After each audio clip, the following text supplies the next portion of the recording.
خبرها باستن به میوانداریا کاک نوزار شیخ کامل کوره و برای گشتی بازرگانی هریما کردستان بخیراتی کاک نوزار سپاس بو آماده بودن و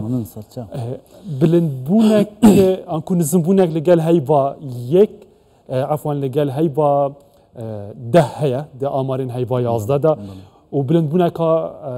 دی هیا لگل برابر بکن لگل هی با یک یا سال 2024 لی بلگشتی نرخ دا بازینه دانه لهریما کردستانه و کارین سرکیین وی دا بازینه نرخا چنه کاک نوزار سپاس بۆ ئەم دەرفەتە هەروەک ئاگادارن بەڕێوەبەری گشتی بازرگانی لایەنێکی پەیوەنددارە بۆ دیاریکردنی نرخ لە بازاردا و متابعەکردنی نرخیش لە بازار بۆ ئەو کاڵانەی کە لە بازاردا هەن دیارە بەرزونزمی کاڵا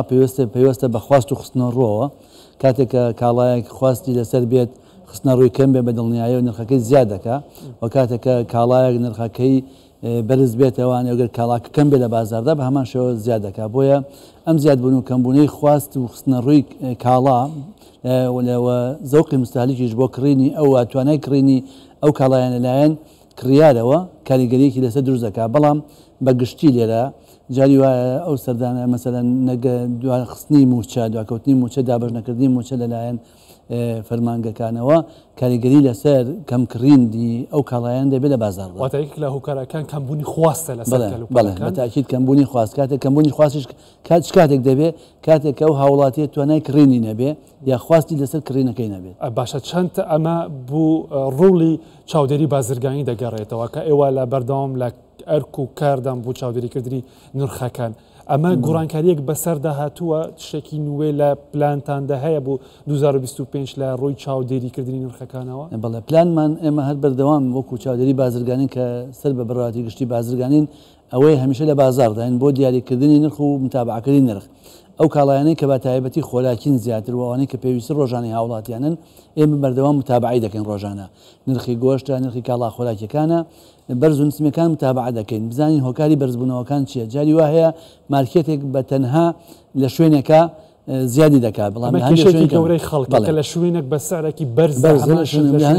بامان ئێمە پێویستمان بە دوو کار هەیە یەکەم ئەوەیە لیژنەکانی چاودێری بازرگانی و قایمقامیەت و لیژنەکانی ئاسایشی ئابووری بە بەردەوامی لە متابعی ئەو نرخانە بکەن دووش هۆشیاری هاوڵاتیان ضرورە زیات لەسەر هۆشیاری هاوڵاتیان لەو کاتا ضرورە لە سێ چوار حاڵەتە حاڵەتێکەوەیە کە هاوڵاتی کە دەچێتە مارکێتێک و مەرجنی لەو مارکێتە هەموو پێداویستەکانی بکڕێ بڕوات سێ چوار مارکێتی نزیک یان سێ چوار دوکانی نزیک بکرێ لە هەندێک بەدڵنیایی لەبەر ئەوی ئابووری بازاڕە لە کوردستان نرخەکان جێگیر نین لە یەک شوێنە هەموو نرخەکانی یەک وابێ ڕەنگە دوکاندارێک نرخی دوکانەکەی کەم بێت ڕەنگە لە ڕووی نەفسیشەوە حەسکە شتەکانی بە هەرزان بفرۆشێ بۆی خەڵک سوودی لێوەربگرێ زوو شتەکانی بفرۆشرێ بەڵێ خەڵکێکی وایە هەموو ئەمانەوە دەکەن کە نرخی ئەو کاڵایە لای ئەو کەسە نزم بێ لە شوێنی کە بەرز بێ بۆیە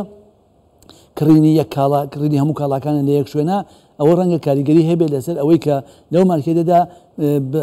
خاوەن کاری ینی خاوەن مارکێتەکە بیر لەوە دەکاتەوە مادام من مشتری ئەوەندە زۆرم هەیە کەواتە من نرخدا نابەزێن نرخ بەرز دەکەمەوە یا دەچی هەندێک لە کاڵاکانی دەشارێتەوە بۆی بڵێن خوا نەماوە کاڵاکەی نەماوە کاتێک کە کاڵاش لە بازارداکەم بێ لە ناو مارکێتەکانان کەم بێ خواستی لەسەر زیاد دەکات و کەواتە نرخەکە زیاد دەکات کەواتە هۆشیاری تاک لە چیدایە لەوەدایە یەکەم لە یەک شوێنە شتەکان نەکرێت دووش بەراورد کە لە کوێزانانی هەرزانە هەر شوێنێکی هەرزانترە بڕوا لەو شوێنە بکرێ وای لێ دێ ئەو کەسێک کە نیازی گرانبوونی کاڵایی هەیە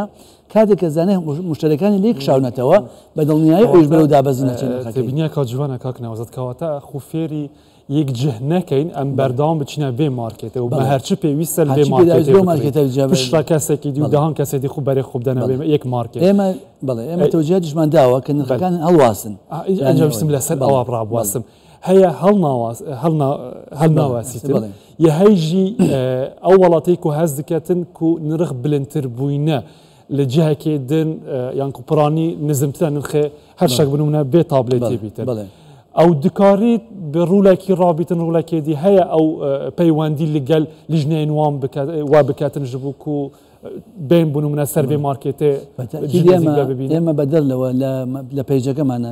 پیجی وەزارەت چی بەڕێوەتی گشتی چی چاودێری بازرگانەکان ژمارە تەلەفۆنی لیژنەکانمان هەمووی بڵاو کردوێتەوە ئەوە لە ئاستی پێویستە هەیە گەر سەیری کە بە پێی متابعەوە خەڵک گەیشتوتە ئەوە پڕانی ئێستا خەڵکێکی زۆر لەسەرەوە کە تەلەفۆنتان بۆ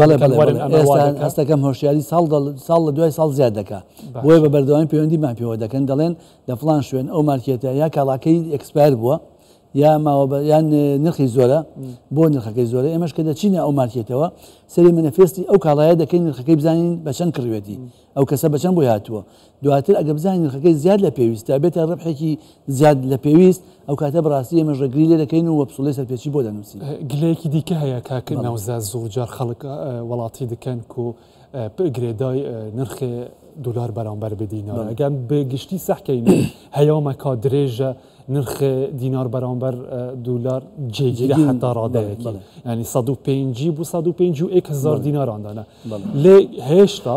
gelek bazirgan û firûşiyarên ta ku jî bin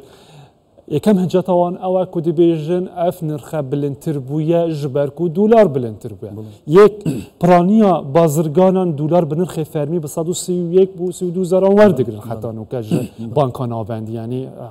nabît nirxek li ser xelkî bête hesab kirin ya dî jî wek xaleyeke me got hêşta جێگیرە دینار حتا ڕادەیەکی ئێمە لەسەر ئەوەش هەڵوێستەمان هەیە قەرزەکانی ئەو مارکێتەی کە دەیکا شتەکانی دەکرێت و بە دۆلارێکی بەرز هێناوێتی دوایی لە ئەنجامی بەرزنوزمی دۆلار نرخەکان دەگۆڕێ سێر دەکەین ئەو ماوەی کە ئەو کاڵایی کڕیوە لە کەیا کڕوێتی لە مانفێستەکە دیارە بزانین لە پێش ئەوەیە کە نرخی دۆلار بەرز بۆتەوە ئەمەوەیە دزیوە یا لەکاری دابەزی ناکڕوێتی بۆیە هەند زۆر بازرگانمان لەسەرەوە سزاداوە باشە زۆر بازرگان هەیە کە نرخ دولار بە نرخی فەرمیش وەردەگرێتن بەڵام هەر سعری بازار سعری 150 و سەرەوە حساب دەکەتن لەسەر گیرفانی خەڵکی چون ئەمە کۆنتترۆل دەکرێتن ئەمەش داوا دەکرێتن خواامە مستەمسەکاتی خۆی هەیە ناو هەیە فلان دولاری وەرگرتووە بە نرخێکی ئەرزانتر لە بازار بەتاکی دێمە ئێستا ئیشەکەمان لەسەر ئەوەیە چۆن بتوانین یەکەم ئەو کۆگایانشی کە هەیە لە کوردستان ئێستا هەمووی جەر دەکەین بزانین ئەو ماوادانەی کە هێناوێتی ئەو بازرگانە بەشی چەند مانگی هێناوە تۆ کاڵایە لە پڕ بەرزەکاتەوانێ و تۆ لە فرۆشت لە بازارڕات چۆنە بەراوردی دەکەین ئەو کاتە متابعی بازرگانەکە دەکەین بۆ فرۆشتنی و بۆ خستنەڕووی ئەو کاڵایی لە بازاردا ئەگەر بزانین بە هێواشی دەفرۆشێت لە بازاردا نرخەکەی بەرز ناکاتەوە بەس ئەگە بزانین دەشارێتەوە هەر کوی دەکاتەوە نایخاتە بازار ئەو کاتە ئێمەجاتێن بۆ ئێستا لە سێ چوار ڕاستە کار دەکەین ئەگەر ڕاستی بەدوادەچون بۆ کۆگاکانیان بزانین چی تێدایە دوو مارکێتەکان و مەنەفێستەکانیان سێش بەراورد نرخەکانیان لەگەڵ کاشێر و لەگەڵ بازارەکانی تریشە ئێستا ئێمە تەرجیعیشی دەکەین تەرجیعی دەوە دەکەین مارکێتەکان زۆر بن کاتێک کە مارکێت زۆرە بێ ئەو مارکێتی کە دروستیەکە تازە ئەم خۆی ئامادە کردووە و خۆی خستۆتە بازارڕەوە هەندێک لە کاڵەکانی بە نرخێکی هەرزانتر دەفرۆشێ لێرە ئەو مارکێتی کە پێشتر دانراوە لە منطقەیەکی دیاریکراوە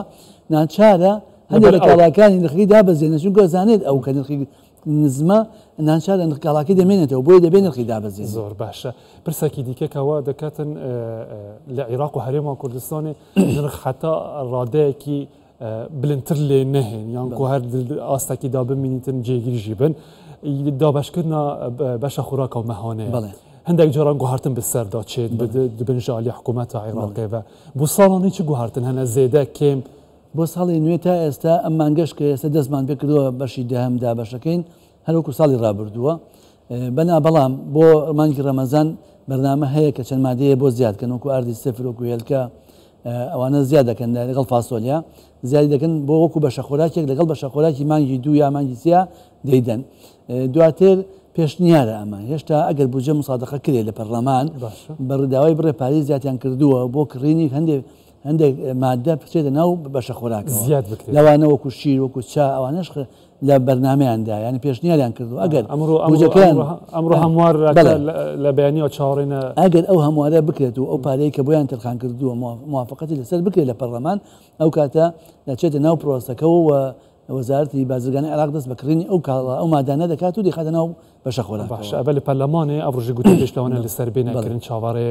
هەندێک وردەکاریانە پەرلەمانتار حتاکو بێتە بەسەندکردن سەبارەت بە ساڵە 2024 حتا چەند بەشی خۆراکی مەهانە هاتە دانیش بەرک و ساڵانە هەندێکمە هەموو ساڵێ پێ و بجێکە ویان داناوە بەشی بدە بەشە خۆراکیان داناوە دا ئێستا ئەم ساڵ دە بەشە خۆراکیان دابش کرد لەگەڵ دە بەشە ئارد هەردووکیان دابش کرد و لەنی خەڵکی بیا 12 نابیتن لەمان یەکەوە دەست پێ دەکاتەوە هەموو بەشی دەمانگیان پارە لە بجە بۆ تەرخان کراوە دەمان بەشە خۆراکە بۆ هەموو عێراقوا بۆ نەکەتە نابۆرەمی کوردستان دە بەشە ئاردیش دابش کراوە ئێستا بەشی یەکەمی ئاردی ساڵی 2025 دەست پێ کراوە بە دابشکردن پرسەکاتیژی هەبوو گرێدای وان ماڵباتانە و زارۆکێ نو هەنە یان هەبوونە چەند ساڵە ji ber ku hatiye ragirin tûmarkirina wan bi wergirtina beşa xuraka me hene dikengî ev bête vekirin ev tûmarkirin ev proseye ya du zarok hebûne û hêşta tiştekî beraber rast e ew mawe ziyatî li 2 sala ragîrawe hokarekeşî bo o bû ke bihsab em pisolê xurakî ke wereqeyeke li hemû malekê bikirin elektrînî yek du tecrübeyan kir li duhok tecrübeyekian kir li Kerbela kirdiyan li Necef kirdiyan qonaqî yekem lew proseya serkewtû nebûn هاتن لەگەڵ کۆمپانیایکە تەنسیقیان کردووە ئێستا دەیانەوێت ئەم پسوڵی خۆراکە بچێتە ناو کارتی نیشتیمانیەوە کارتی نیشتیمانەوە بەڵێ ئەم پسوڵی خۆراکیشتە چێتە ناو ئەو کارتە تقریبا ئەتوانین بڵێن 95 دروستە چونکە ئەو کەسەی کە کارتی نیشتیمانی دەرکردووە فعلا هەیە زیادکردنی زانیاریەکانە بەس زیادکردنی زانیاریەکانە بۆ ناو کارتە نیشتیمانیەکە ئێستا لە واسط دەستیان پێ کرد لە 95 ئەو پرۆسەیە کە ئەم جار دەستیان پێ نەجاحەت هێناوە ماوەتەوە سەر 6 محافظەیەکەشیان بە نمونە وەرگرتووە یەکێ لەو محافظانە هەولێرە لە هەولێریش قرارە لیژنەیە لە بەغداوە لە وەزارەتی بازرگانیەوە لەگەڵ ئێمەدا دەنیشێ لیژنەکان تەمرین بە فەرمانبەرەکانی ئێمە دەکا ئەپلیکیشنێک دادەبەزێنن بۆ هەولێر هەر شارە و ئەپلیکیشنی خۆی هەیە هەموو هاوڵاتی لە ڕێ ئەو ئەپلیکیشنەوە کە داخڵە بێ دەچێت ناو مۆبایلەکەیەوە ئەو ئەپلیکیشنە دەتوانیت معلوماتەکان هەم ئیزافەکەی معلوماتەکانی خۆ داخڵ دەکەی لە هەمان کاتیشا بۆ ئایندە 3-4 سوودی هەیە سوودەکانی ئەوەیە تۆ پێویست ناکە بچی بۆ پسۆڵی خۆراکی هەولێر یا شارەکان ڕسمێکی ئەو کارتە نیشتیمانی مناڵەکە دەگریت یا وەلادەکە دەگریت و دەینێری لە ڕێ ئەو ئەپلیکیشنەوە مناڵەکەت بۆ زیاد دەبێت یان وەفادنامەیەکە هەیە ڕسمێکی دەگری دەنێری بۆ ئەپلیکیشنەوە لەوێش دەچێت بۆ خۆراک دەوێت ئەویش دەکوژێتەوە سەربووباعیە زێدە دەبێتن و حیوانات بەتاکید ئەو کارتە تەسبین تەنسین بەشە خۆراکایی وەرگرتەوە بێهویە بین حتا فروسە بکاتە وارەجێبەجێکردن ئەو کاتە شارەزای و کاتە لە ڕووی لە ڕێی ڕاگەیانەکان و لە ڕێی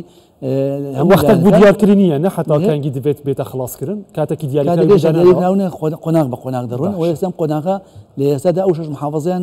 اختیار کردووە لە نزیکترین کاتە ئینشەڵا دێنە هەولێر و دەست پێ دەکەین زۆر سپاس کاک نەوزاد شێخ کامەڕ بە بەرەگشتی بازرگانی هەرێما کوردستانی ماندوو نەبن سپاس بە ئەمەدە